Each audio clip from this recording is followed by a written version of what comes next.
There are a lot of voices in American media today. There are not a lot of voices with experience. There are plenty of people who talk about power, geopolitics, and American decline from behind a microphone. Very few have studied how power actually works, how countries fracture, how regimes survive, and how freedom erodes when seriousness disappears. My guest today is one of those few. Before he ever became a nationally recognized media voice, Buck Sexton served as a CIA officer working counterterrorism and intelligence operations at the highest levels. He didn't learn about hostile regimes from X threads. He studied them up close. He understands how dictators maintain control, how failed states export chaos, and why weak leadership invites danger, not just abroad, but at home. That experience matters, especially right now. And it's why Buck didn't just enter media, he was trusted with one of the most consequential seats in American broadcasting. Today, Buck is the co-host of the Clay Travis and Buck Sexton Show, the nationally syndicated program that replaced the legendary Rush Limbaugh on the airwaves. That show reaches more than 550 markets nationwide, a responsibility that isn't handed out casually. You don't just inherit that microphone unless you've earned the trust of both the audience and the institutions that understand what it represents. That platform exists because Buck brings something rare to modern commentary. Seriousness without hysteria, confidence without performance, and analysis grounded in reality rather than outrage cycles. Because today we're going to talk about Venezuela, about Nicolás Maduro, about what a collapsing socialist dictator actually looks like when the slogans fade and reality sets in. Not in theory, in practice. What it means for regional stability, mass migration, and American credibility. And why the Western Hemisphere still matters whether Washington wants to admit it or not. But this conversation goes deeper than geopolitics. We're also going to talk about Generation Z, a generation that's been told repeatedly that America is broken beyond repair, that the system is rigged, that the future is smaller than the past, that faith, family, and patriotism are outdated ideas rather than stabilizing forces. Buck has a unique perspective here, not just as an analyst, but as someone who understands that civilizational strength is not built on vibes or victimhood, but on responsibility, competence, and meaning. Nations don't collapse all at once. They hollow out when people stop believing they're worth building. And that brings us to something the media almost never talks about seriously: fatherhood and family. Because strong families are not a soft topic. They are a national security treasure. They are the first institution that teaches discipline, sacrifice, and love of something bigger than yourself. When families weaken, everything downstream gets harder, economically, culturally, and morally. Buck is someone who understands that the personal and the political are connected, not in a partisan way, but in a human one. You cannot fix a country while ignoring the formation of the people who live in it. So today's conversation is about power and purpose, about truth versus propaganda, about why America is not broken, but unfinished, and about what it actually takes to build a life, a family, and a country worth defending. Buck Sexton, welcome to We the People. Hey, thank you so much. I'll try to live up to that phenomenal introduction. Very, very generous of you. You're living up to it every day. So I want to just start off here. If I had told you, with all the experience and all the insider information and the background that you come from, if I'd have told you a month ago, we're going to go capture Nicolás Maduro, bring him back, it's going to be one of the most seamless, smoothest operations we've ever done, are you in? Yeah, absolutely. Based on all the factors at play here. I mean, first of all, the operation itself, I mean, tactically, the execution of this was so incredible that even many of the most avowed Trump haters who will look for any opportunity to attack him had to lay off the actual operation, right? The decision to do it, what comes afterwards, of course, they're going to criticize that. But the way that this came off, not a single U.S. casualty, Maduro and his wife in custody, the various layers of security that they managed to seamlessly penetrate because of the incredible intelligence collection and the deployment of military resources in a precise and astute fashion. That it was an A-plus incredible operation, and no one can deny that. Now the question, of course, is what happens next? How does that go?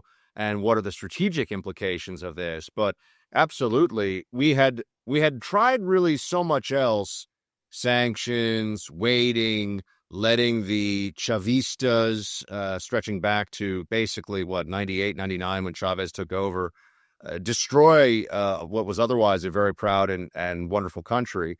And this is now enough is enough territory. And Trump decided that you can't violate U.S. laws with impunity, and you can't continue to be a launch pad for our adversaries in our own region and our own hemisphere without consequence. So it was absolutely the right move, and I think we're going to see it's even better than people realize as this plays out. Yeah, and we're going to dig into some more of what you said there, but I want to read something you put out on X because certainly in my world, but I think also just the media in general, the political community, Iraq keeps coming up, and, we have a certain sort of history when it comes to regime change, whether that's what this is or not. But you sort of discussed the two in one X post. You said, the bin Laden mission had a far more emotional significance for the American people, but the raid removing Maduro could end up much more important strategically, a much more important strategic win for the U.S. and our global interests. So expand on that and sort of compare this to what we did with bin Laden. Sure. I mean, well, just on the strategic implications, I think that it's almost certain that this will end up being of much greater consequence long term than taking out bin Laden. Now, I mentioned the emotional impact. I mean, I'm a New Yorker. 9/11 had a particular resonance for any of us who were alive during it and remember it. And for those of us who live in New York City, we knew people. I mean, I knew people who were lost. So there's a tremendous psychological impact and a sense that justice was done with bin Laden. That all said, killing bin Laden doesn't end the threat of jihadism. It doesn't end radical Islam. And quite honestly, at that point, as we know, there really wasn't very much bin Laden day-to-day directing of operations in a meaningful way once they got to him at that safe house in Abbottabad. In this case, you have a lot of things coming together, including global energy, which matters a whole heck of a lot. Oil is really important. I know people like to use this as a shorthand for some kind of nefarious intent on the U.S. side, like we're going to war for oil. Well, wasn't really a war. And by the way, oil is actually quite important. This is a surgical military strike. And if we're able to bring millions more barrels per day from a friendly-ish, if not friendly regime online, that's worth a whole heck of a lot, actually. It matters. It matters to geopolitics. It matters when it comes to how we can deal with other problems, including Russia and China. And then if you look at, so there's the strategic implications, and then also just of the raid itself, if you were to line these things up, I mean, yes, what the SEALs did that day, this takes nothing away from the fact that many of them thought they weren't even going to come home from that raid on bin Laden's compound because the chance of being discovered and some kind of a Pakistani military response was very high. So incredible bravery and a fantastically successful mission from them as well. But they were going into Pakistan. They weren't going around Chinese-provided surface-to-air missile defenses and radars. They weren't trying to capture someone alive who had a massive security detail around him of armed, very, well-trained mercenaries. Cuba excels in really the state security service or secret police realm, because this goes back 70 years. It goes back to the Cuban Revolution and the relationship of the KGB with the Cuban government. The KGB actually brought Cuban intelligence officials to Moscow and other Soviet cities and bases and facilities to train them. So if you think of Cuba as operating under a KGB regime, just speaking Spanish, you'll have a pretty good sense as to how they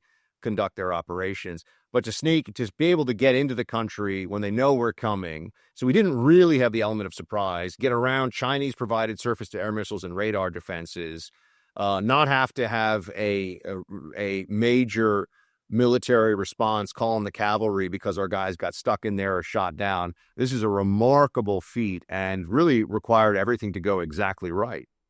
So you bring up a couple other countries there, and you also bring up oil, and I want to sort of transition into the ramifications this has globally. I mean, when it comes to Cuba, I mean, their economy is essentially being propped up by cheap Venezuelan oil, and then 70% of Venezuela's oil goes to China. They got a $50 billion loan from China that's being paid back in crude. So I'm curious to know what you think the message is that this sends around the world. I mean, for me, the first one is credibility, right? We actually have a president, he ran on promises made, promises kept. There's a little bit of those undertones here. It's like now when we warn you about something, it's not rhetorical flourish, and then we follow through on these things. We just had a president that's probably the least credible one we've ever had. His biggest threat was when he said, "Stop it." And then I think it shows, authoritarianism has significant consequences. You don't get indefinite immunity by calling yourself the head of a state, but then behaving like a mob boss. I mean, we've done this before with Noriega. I think the precedence that was set in that court case is going to fare very poorly for Maduro. And it also shows that, if you partner with our enemies, that carries risk. But Buck, I want to know from you what you think the message that this sends around the world. Well, for one thing, it shows that Trump is willing to do things, to take action to solve problems, or at least address them in a meaningful way that everyone agrees are problems, and that everything else and everyone else has failed to handle in the past. Iran and the nuclear program is one very prominent and recent example. Remember, it's only been 1 year of Trump 2.0, so it's pretty remarkable that we're already going on the second major military strike of tremendous significance here with what happened in Venezuela. So the Biden administration, I like pointing this out if anyone has it likes to play this game of, but what about international law? Biden administration had a $25 million bounty on Maduro's head. So they agreed that he was a really bad guy that should not be in charge and that should be dealt with. They just didn't have the balls to do anything about it. Trump did. And that is very meaningful, I think, as it pertains to any geopolitical challenge. Now, look, this is within limits, right? I mean, Trump hasn't been able to solve Russia-Ukraine by bring it to an end, I should say. And that's very challenging because in the absence of U.S. force brought to bear against Russian military, which I don't want, the president doesn't want, I know the president's base and the American people do not want, or at least most of the American people, I think, do not want. It's very hard to convince someone like Vladimir Putin to stop a war that he thinks he's slowly but surely winning. So there are limits to this, but in the case of something like China, I mean, I can tell you, I met with the president of Taiwan in September. I went over there at the request of the Taiwanese government to do a whole range, or really, I wanted to do it, but I set up a whole range of interviews from the president, national security advisor, and they said that China was certainly feeling like it was put on notice a bit just by the fact that Trump was willing to pull the trigger on the Iranian nuclear program. Now, what does the Iranian nuclear program have to do with China invading Taiwan, which is a totally different problem set, different part of the world, all this? It just shows that there's a commander-in-chief who has resolve, and if you cross him and he thinks U.S. interests are at stake, he's willing to do risky but serious and substantial things against our enemies and adversaries, which was just simply not the case under Biden, and quite honestly wasn't the case under Obama before him. I mean, the bin Laden raid was a strike against al-Qaeda and ruffled some feathers in Pakistan, but it wasn't really taking on a sovereign state the way that we have seen Trump do so with the strikes in Iran and now in Venezuela.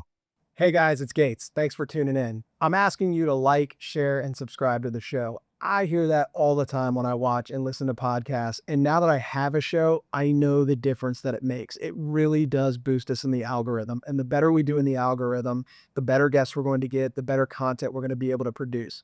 This show is not mine, it's yours. So in a way, you're helping yourself. So please like, share, and subscribe, and God bless.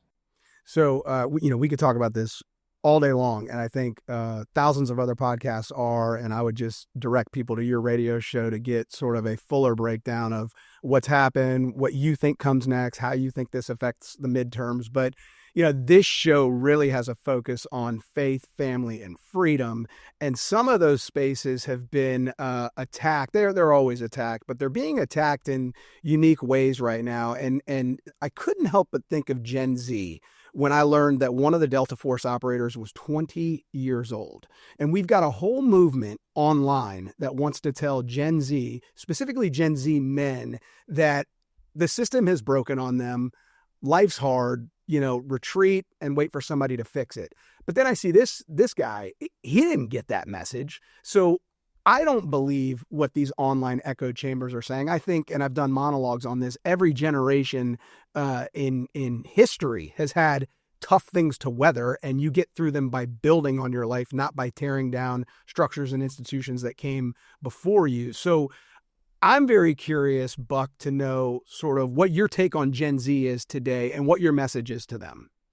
Well, as a gray bearded millennial, I feel like I can, with actual gray in his beard now, which is kind of sad. I am the oldest possible millennial you can be, so I almost straddle those the Gen X and millennial chasm, if you will. But I think that Gen Z has grown up in an era where they have the benefit of seeing the failure of the things that they knew were untrue that they were told growing up, right? So they've seen that, like, male feminism as proposed and enforced by the left is a joke. They've seen that that the world is not a better place when there's less America in all the ways that can be. There's less America on the scene or less American involvement. They understand the peril of an open border and the slow but sure disintegration of American sovereignty and American identity through mass, unrestricted, particularly illegal, but just mass immigration in general. So they've seen these things and have the benefit, or never mind getting into the gender dystopia stuff that's going on. Men aren't stronger and faster than women. Like, they see all these lies, and I think they recognize that they are lies, and that's really, or increasingly they're recognizing this. More of them are right. There's always going to be people. We're talking about trends, right? There's always people who are going to be living in these manufactured delusions that are out there. But I think that, you mentioned that young Delta Force operator. When I was in Iraq as a little CIA analyst, I was 25, 26 myself at the time. And I was not in the military or an active combatant in that way, but I was certainly around them and on their bases and traveling around the country. And the guys who were fighting our wars were that age, a lot of them, 20, 21, 22, 23. Marines were 18, 19 years old in many cases, and they were manning the post and doing their duty. So it's always an individual choice, right? Whether you're talking about all these things, individual honor, family formation, all these things, it is up to each and every one of us, and as men, to find our path and to pursue it, irrespective of the noise you are hearing out there in society. And I think that actually is something that people should take a lot of strength from, knowing that it's up to them as an individual. That still the most important choices you make are still, at least in America, in a relatively free society, still up to you. And people are turning toward those choices more and more. People are turning toward family formation, turning toward going to church, turning toward standing for things that they know to be true, and for putting things that are more important than their own ego, identity, social media presence, putting those things above and beyond, and being willing to take real risks and even sacrifice their lives for them. So that's always encouraging, and that's, I think, the backbone of the civilization that we have. You mentioned family formation, something that you know all too well now, and I want to got a little man. He's crawling around the carpets. He's crazy. He's fun. I know, man. I got a 2-week-old, so wow, that's our fourth kid. But we're gonna come right back to that, because I got to hit on something you said there. I don't disagree with anything you said. I say all the same things, but every sort of threat that you or not threat, but every sort of issue that's been put on Gen Z that at least you mentioned has come from the left, right? The gender, the DEI stuff, all the mass immigration, all those sorts of things. The left has made their lives more challenging. But I've noticed, and not just me, I think everyone's noticed, that we on the right aren't necessarily fighting the left anymore. There's become this new phrase, no enemies on the right, but the infighting in the conservative movement has gotten out of control. Certainly for me, who's 40 years old, I haven't seen it like this before. I don't necessarily, there's talk of like, well, we love open debate. We love hearing all perspectives and all that. Well, maybe in society, but I don't know about within our own tent. I mean, I'm all for big tents, but I want the right people in the tent. And I think a lot of the people masking themselves as conservatives are actually anti-conservative, trying to disrupt the movement from within, claiming they wear the conservative hat. What's your thought on all this infighting going on in the right? Specifically, I mean, most of it takes place in the social media universe, but what do you think about all this? I honestly, I just stay out of it, because I think that it's counterproductive. And I also believe that it's exhausting itself in public. I think that the people that there are strategies. Look, this is an old thing, even in radio. You pick a radio host you want to start a fight with, and you go back and forth. And this is going back to the sort of golden glory days of radio, the 80s, the 90s. You pick a host and you start some argument, you start some squabble, and you get more attention for things. I think that the country is too important for the issues that matter to be subordinated to the clash of egos that is all too common online, even on the right these days. And I just don't really pay much mind to it. I think that you can't worry very much about crowd trends because crowds are easily fooled and crowds are fickle. And so all you can do is create the best content possible for those who are discerning enough and bring enough integrity to their own lives and what they see as, or what they recognize as true. You got to run your own race, man. I mean, I know you're doing that, and that's, I think, a critical part of this. Calling people out. I never call people out on the right, just because, as I said, I'll call ideas out. I've been very vocal about the willingness to go along with the left-wing line about Palestine, the Palestinians, Gaza, and all of this, for example. This is delusional stuff. The belief that the Palestinians and Hamas didn't bring all of this on themselves don't make it impossible to fight a war where there actually aren't going to be civilian casualties. I mean, this is a huge other conversation we can get into, but people are delusional. If you haven't spent any time in that part of the world, you may not understand that Hamas is effectively a death cult operating as the forward-facing vanguard of people who also take very little accountability for the political choices made in their name and for the kind of society that they live in and operate in. So that's just the cold, hard truth. People can get all upset about that if they want to, but they're wrong. And then some of the loudest voices on Gaza on the right speaking about this, honestly, just don't know their ass and their elbows when it comes to the Middle East or anything having to do with radical Islam. So again, ideas, though, not people, right? So I try to focus on that and just put out what I believe to be the most important information and the most important insights. And I think that will all shake itself out in time. But yeah, man, there's some wacko stuff that's being said out there. You can't worry about it. Can't get too deep into it. Yeah, I've always said that on this show. UFOs are not real. People can do 5-hour podcasts all day. Okay, when the UFOs or when there's proof of them, we'll all know. All right, I'm with Elon on this one. Elon tends to know stuff about space and technology. It wouldn't be that hard if this was going on. Oh, what about the unexplained light that the pilot? No, sorry. Conspiracies are always interesting to people because conspiracies are a simple answer, actually. And you can't prove them wrong because they always rely on a lack of evidence for them to be a conspiracy. So conspiracies are fun, but, They make for good documentaries, but they don't usually expose the truth. And I've always said on this platform, we're going to attack ideas, not people. These don't need to be personal things. But if we're true conservatives, we're trying to conserve what's great about the country, and we're trying to conserve what eternal truths are and pass it on. I expect no less from you. Look at this. This is the beard of a man. This is like the beard of a man with great wisdom. It's like a cross between Leonidas and 300 and like Gandalf the Grey. Like it's got like the thickness, the fullness. It's got gravitas. I got a high school kid beard. I just don't like to shave, so I kind of Buck, it's all I can grow, man. So it's amazing. You take your wins where you can get them. I'll get you out. People always like, what's with your hair? I'm like, it's real. I don't know what to do. It's super thick. It grows like a chia pet. There's no hairstyle that I'm not going to get ripped on for, so I just kind of let it rock. So there you go. All right, I'll get you out of here on this. So last question. Family formation. You've just done that. You got married in the last few years, and you got a little baby crawling around on the floor. I know for me, my oldest is 10, but when I started having kids, my values didn't change and my worldview didn't change, but sort of the way I experienced the world, communicated my beliefs in the world changed. It just sort of gave me a whole different sense of responsibility where everything coming out of my mouth, everything I was putting into my head mattered more than it ever had, because it wasn't just about me. It was about having some people to pass this down to. I want to know, you've been in the CIA, you have the largest radio show in the country, you're a very public figure. How did having a kid change the way you operate, whether it's professionally, personally, or any way you want to take that? I think that it's the most powerful, other than your relationship with God, which no matter how strong it may be, it's not crawling around the carpet, just to be fair, right? I mean, you may have a very strong relationship with God, but and I understand it's manifested in so many ways all around us, but generally speaking, you don't have God spitting up on your shoulder and, in this constant physical presence that you're At least that's been my experience. It's a little different. It's a little different.